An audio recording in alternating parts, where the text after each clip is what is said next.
Hello everyone, welcome you all in civils lane. आज हम लोग डे 6 का क्वेश्चन डिस्कस करने वाले हैं। अगर आप बीपीएससी मेंस दे रहे हैं, 71st बीपीएससी मेंस दे रहे हैं, तो आपको आंसर राइटिंग का बेसिक आइडिया ज़रूरी है और आप I hope answer writing practice कर रहे होंगे।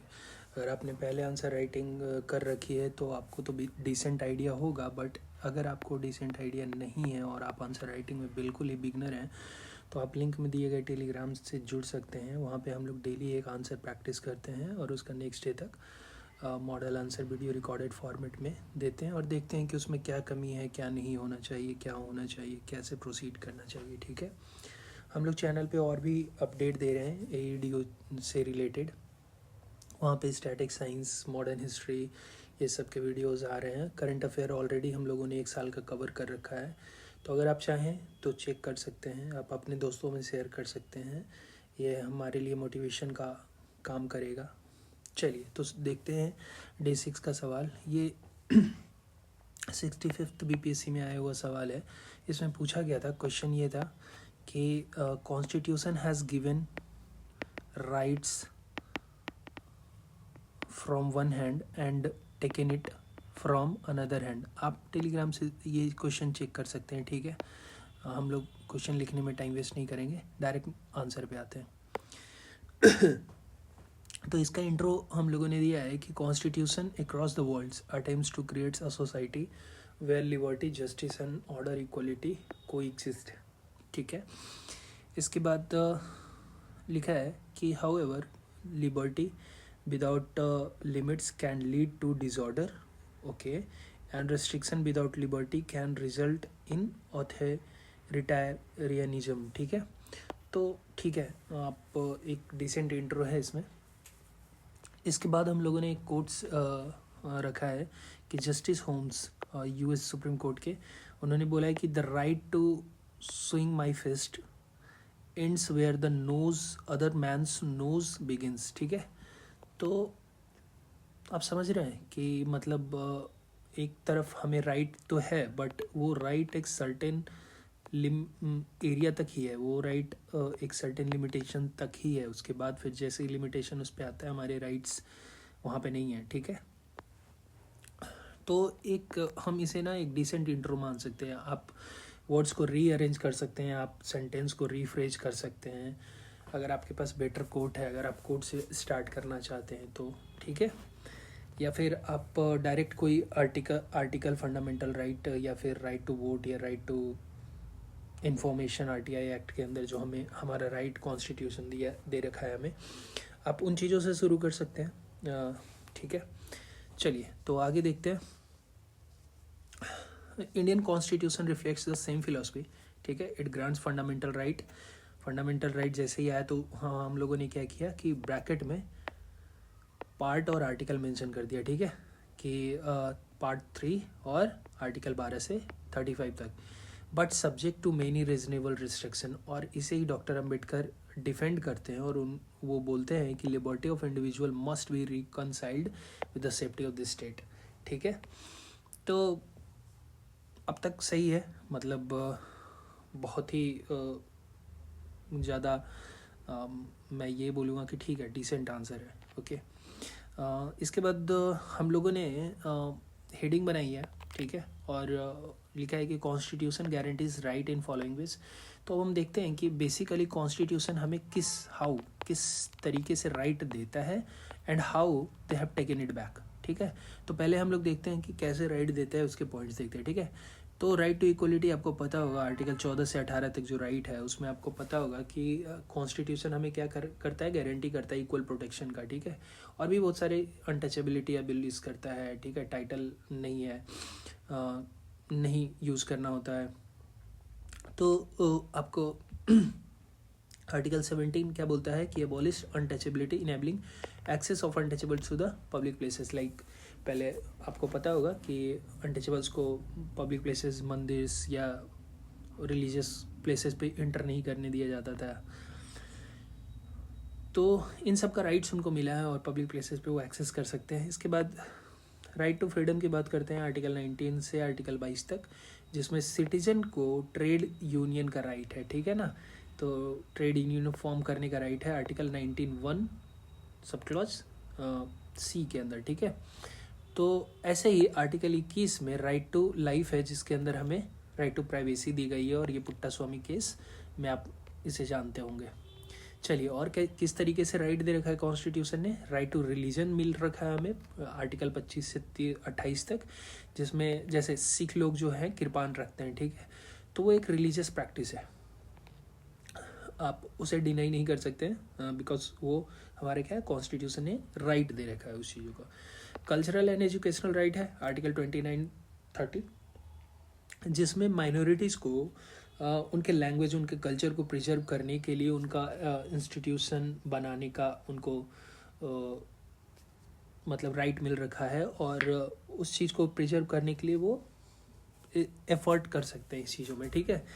और इसके अलावा स्टेट ने क्या कर रखा है कि मणिपुरी लैंग्वेज को आर्टिकल 29 के अंदर प्रमोट करते हैं वो, क्योंकि उसका प्रिजर्वेशन हो। ऐसे बहुत सारे लैंग्वेज है ट्राइबल लैंग्वेज और कल्चर के लिए। चलिए, फंडामेंटल राइट से हट के कुछ हम लोग एग्जांपल देते हैं जो कॉन्स्टिट्यूशन ने हमें दे रखा है। राइट टू वोट की बात करें, ठीक है, तो राइट टू वोट हमारा क्या है, एक लीगल राइट है, कॉन्स्टिट्यूशनल राइट है आर्टिकल 326 के अंदर, जिसमें सिटीजन क्या करते हैं कि जैसे पार्टिसिपेट करते हैं हम लोग लोकसभा और लेजिस्लेटिव असेंबली इलेक्शन में पार्टिसिपेट करते हैं under legal and constitutional right. किस बेसिस पे, तो यूनिवर्सल एडल्ट सफरेज फ्रेंचाइज।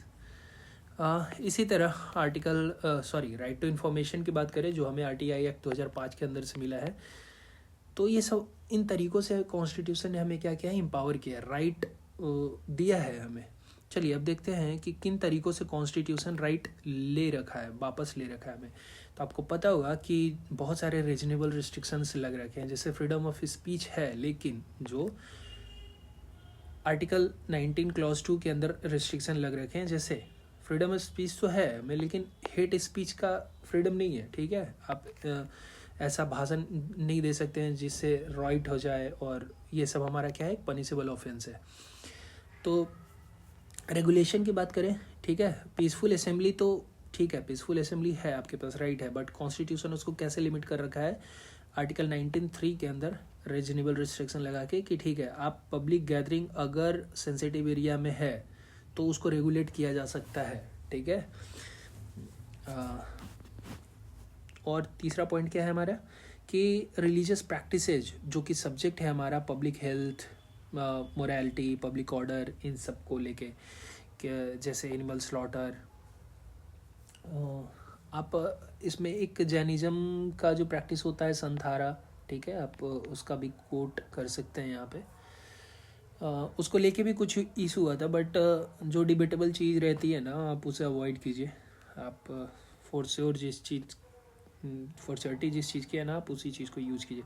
चलिए, राइट टू वोट की बात करी थी हम लोगों ने ऊपर पॉइंट में, तो उसका काउंटर देख लेते हैं कि कैसे उसे रिस्ट्रिक्ट कर रखा है।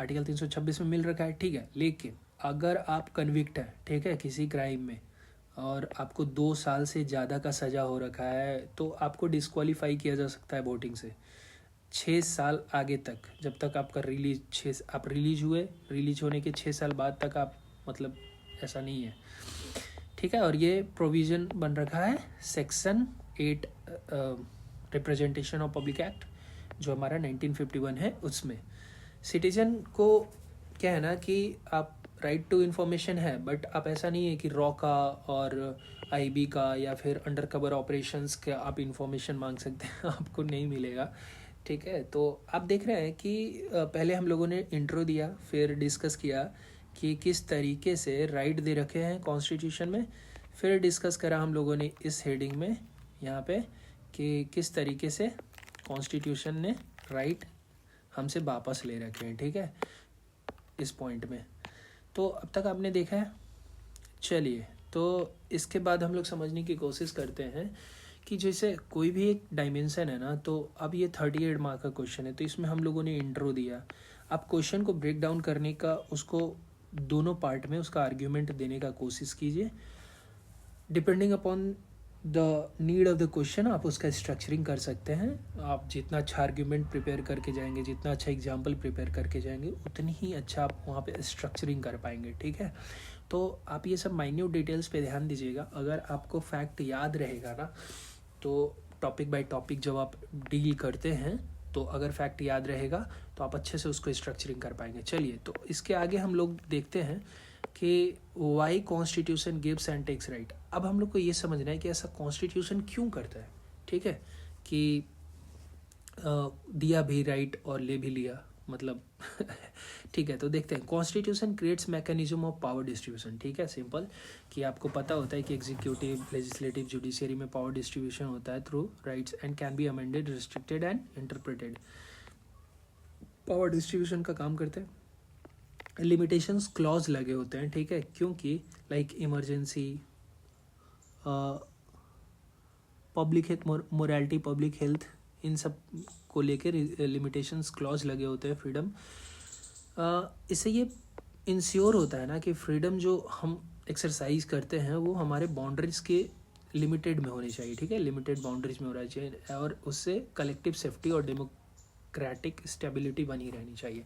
अगर आपको फ्रीडम मिलेगा और उससे डेमोक्रेटिक स्टेबिलिटी और सोसाइटल नॉर्म्स हार्म होंगे, ठीक है, इंडिविजुअल की जो अदर इंडिविजुअल की जो सेफ्टी है वो अगर हार्म होगी तो फिर वैसे फ्रीडम का कोई मतलब नहीं है, वैसे राइट्स का कोई मतलब नहीं है, ठीक है ना। तो सेफ्टी, डेमोक्रेटिक स्टेबिलिटी, इन चीज़ों के लिए कॉन्स्टिट्यूशन ऐसा करती है। अब हमें एक थोड़ा सा वे फॉरवर्ड भी देना है, ठीक है। तो इन दो लाइन में क्या यूज हुआ है, वे फॉरवर्ड, ठीक है, जिसका हेडिंग है to balance the constitutional right within state power, की रिफॉर्म्स कैन बी कंसिडर्ड, ठीक है। जैसे tighter limits on emergency restriction like right suspension clause should be better defined.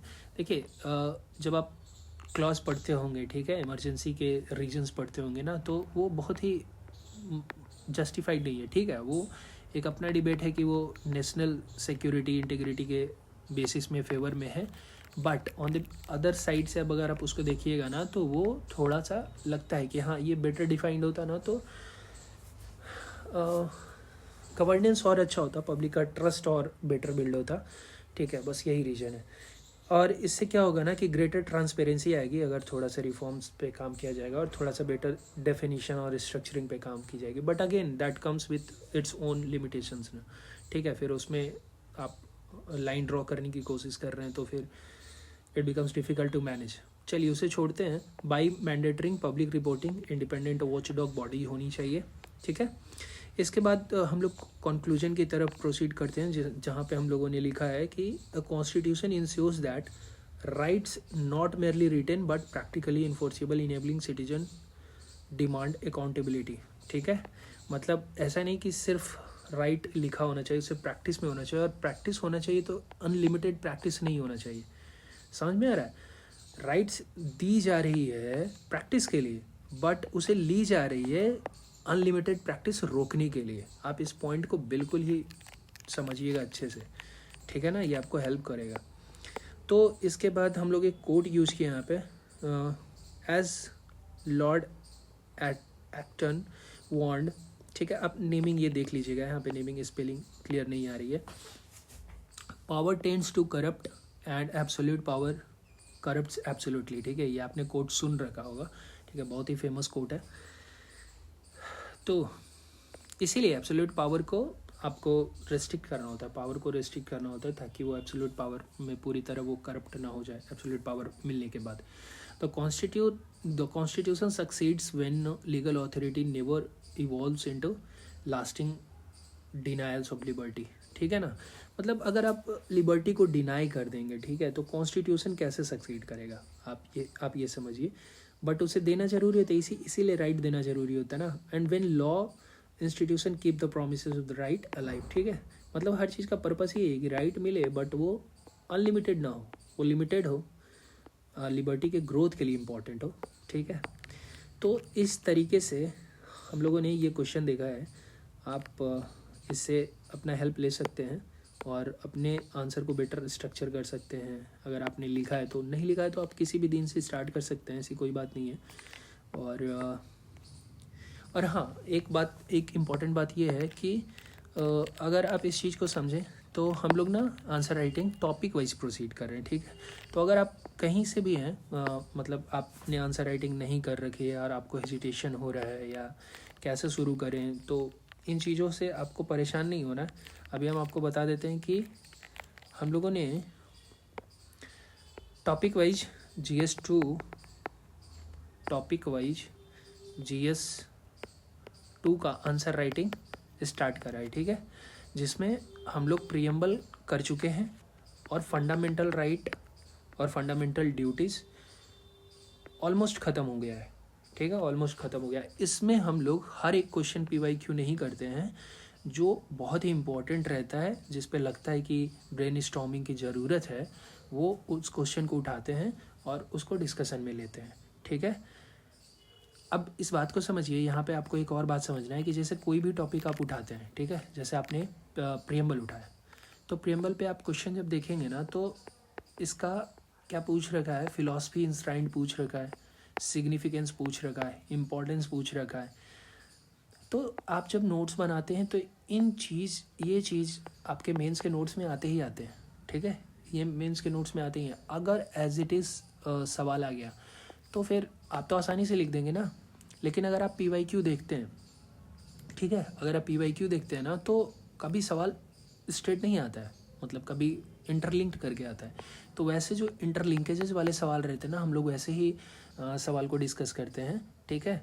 और वैसे इसी सवाल को डिस्कस करने से थोड़ा बेटर आप ब्रेन स्टॉर्म कर सकते हैं और रियल टाइम में अच्छे क्वेश्चन को टैकल कर पाएंगे, ठीक है। तो आप डे 6 ही हुआ है, आप एक क्वेश्चन हर दिन हम लोग ले रहे हैं, बहुत ज़्यादा है नहीं, तो आप इस चीज़ को चैनल पे जाके चेक कर सकते हैं, ठीक है। और भी वीडियोज़ अलग अलग ADO एग्ज़ाम से रिलेटेड आ रहे हैं और डेली टारगेट हम लोग टेलीग्राम चैनल पे दे रहे हैं।